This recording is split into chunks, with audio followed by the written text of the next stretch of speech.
نحمده ونصلي على رسوله الكريم أما بعد فأعوذ بالله من الشيطان الرجيم بسم اللہ الرحمن الرحیم. آج انشاءاللہ تعالی بإذن اللہ ہم آسان ترجمہ القرآن کے سلسلے میں سورۃ البقرہ کی اگلی آیت کریمہ 271 کا آسان ترجمہ دیکھیں گے. بسم اللہ الرحمن الرحیم. ان تبدوا الصدقات فنعما ہی. ان تبدو، اگر تم ظاہر کرو، کیا الصدقات، صدقات کو، فنعما ہی، ف تو یہ جو آگے ہے نعما، یہ نعمہ کا لفظ بھی اس کے لیے استعمال ہوتا ہے اور اس طرح ماں بھی آگے لگ جاتی ہے. نعما تو کیا ہی اچھا ہے، کتنا ہی اچھا ہے، کیا ہیا وہ، یعنی اگر تم صدقے ظاہر کرو تو کتنا اچھا ہے یا بہت اچھا ہے یا اچھی بات ہے. وَإِن تُخْفُوهَا، اور ان اگر تخفو تم چھپاؤ، ہاں انہیں، ان صدقات کو، وَتُؤْتُوهَا اور تم دو انہیں، الفقراء فقراء کو، محتاجوں کو دے دو، فَهُوَ تو وہ، خیر لکم تمہارے لیے زیادہ اچھا ہے. وَيُكَفِّرُ اور وہ دور کرے گا، عنکم تم سب سے، من سیئاتکم تمہاری برائیاں یا تمہارے گناہ، تمہارے کچھ گناہ، اور یہ تم سے تمہارے کچھ گناہ دور کرے گا. واللہ اور اللہ، بما اسے جو، تعملون تم عمل کرتے ہو یا کر رہے ہو، خبیر پوری طرح باخبر ہے.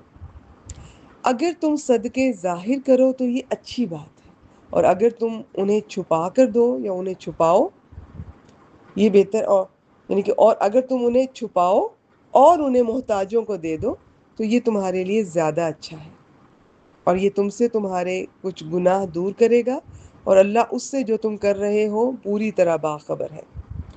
صدقہ کا لفظ صدق سے نکلا ہے، یعنی وہ مال جو آدمی صدق دل سے خرچ کرتا ہے.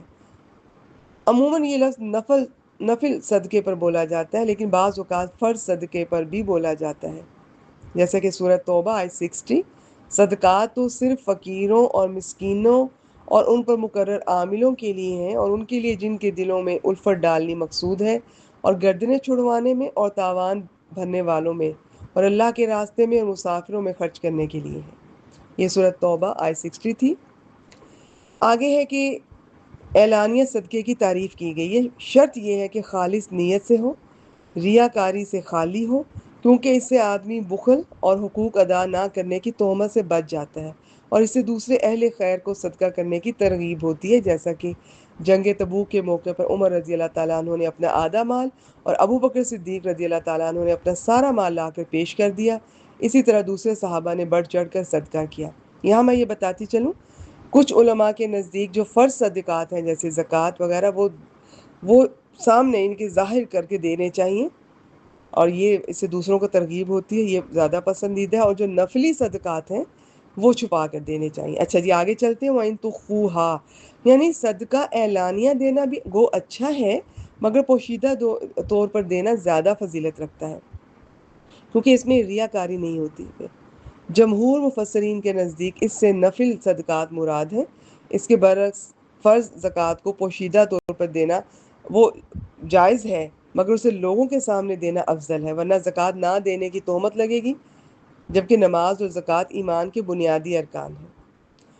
متعدد احادیث میں نفل صدقات کو پوشیدہ طور پر دینے کی فضیلت آئی ہے. رسول اللہ صلی اللہ علیہ وآلہ وسلم نے ان 7 آدمیوں میں جنہیں اللہ تعالیٰ کا سایہ نصیب ہوگا ایک وہ شخص شمار کیا جس نے دائیں ہاتھ سے صدقہ کیا اور اسے چھپا کر کیا، حتیٰ کہ بائیں ہاتھ کو معلوم نہیں کہ دائیں نے کیا خرچ کیا. صحیح بخاری 1423. حضرت ابو ہریرہ اس کے راوی ہیں. اس شخص کے واقعے سے بھی خفیہ صدقے کی فضیلت اور برکت معلوم ہوتی ہے، جس نے ایک رات خفیہ صدقہ ایک چور، ایک رات ایک زانیہ اور ایک رات ایک غنی کو دے دیا. صحیح بخاری 1421، اور اس کے راوی بھی حضرت ابو ہریرہ ہیں. چھپا کر فقراء کو دینے میں ان کی پردہ پوشی ہوتی ہے، ان کی عزت نفس مجروح نہیں ہوتی۔ دیکھیے یہاں میں ایک بات کہنا چاہوں گی، حکمت بہت میٹر کرتی ہے، کب دینا ہے، کسے دینا ہے، کتنا دینا ہے، کہاں دینا ہے، سب کے سامنے دینا ہے کہ چھپا کر دینا ہے، الگ سے دینا ہے۔ تو یہ اللہ تعالیٰ سے حکمت مانگا کریں، اور باقی جتنی ضروری انفارمیشن تھی وہ ساری میں نے آپ سے یہاں شیئر کر دی۔ باقی ہاں جب بھی دیں، ایون اگر آپ چھپا کر بھی دے رہے ہیں تو بھی کوشش کریں کبھی کسی کی عزت نفس مجروح نہ ہو۔ اور اگر آپ کو یہ لگتا ہے کسی کو آپ نے ادھار دیا ہے، مدد کی ہے، وہ آپ سے پھر ایوائڈ کر رہا ہے، تو آپ اسے، بعض علماء کہتے ہیں سلام بھی نہ کریں آپ اسے اس وقت، وہ اگر ایوائڈ کر رہا ہے، تھوڑا ہیزیٹیٹ کر رہا ہے، چھپنا چاہ رہا ہے، تو ٹھیک ہے، اس کو اسپیس دیں۔ باقی یہاں پر یہ کہا گیا کہ اس سے گناہ معاف ہوں گے، تو یہاں پر کچھ گناہ معاف ہوں گے، ٹھیک ہے، علاوہ ازیں کچھ گناہ ایسے ہیں جو مال خرچ کرنے سے معاف نہیں ہوتے، ان کے لیے توبہ ضروری ہوتی ہے، تو یہ چیز بھی ذہن میں رکھیں۔ یہ چھوٹی چھوٹی تفصیلات ہوتی ہیں، کوئی یہ نہ سمجھے جی اس سے سب معاف ہو جائیں گے، اور جہاں معافی کی بات آتی بھی ہے وہاں پر بھی تفصیلات ہیں کہ اگر کوئی شرک نہیں کر رہا تو اللہ جس کے لیے چاہے وہ بالکل معاف کر سکتا ہے، مگر شرک کے لیے توبہ لازمی ہے۔ تو یہ تفصیلات ہیں ان کی۔ آج کے لیے اتنا ہی۔ اگر تم صدقے ظاہر کرو تو یہ اچھی بات ہے، اور اگر انہیں چھپاؤ اور انہیں محتاجوں کو دے دو تو یہ تمہارے لیے زیادہ اچھا ہے، اور یہ تم سے تمہارے کچھ گناہ دور کرے گا، اور اللہ اس سے جو تم کر رہے ہو پوری طرح باخبر ہے۔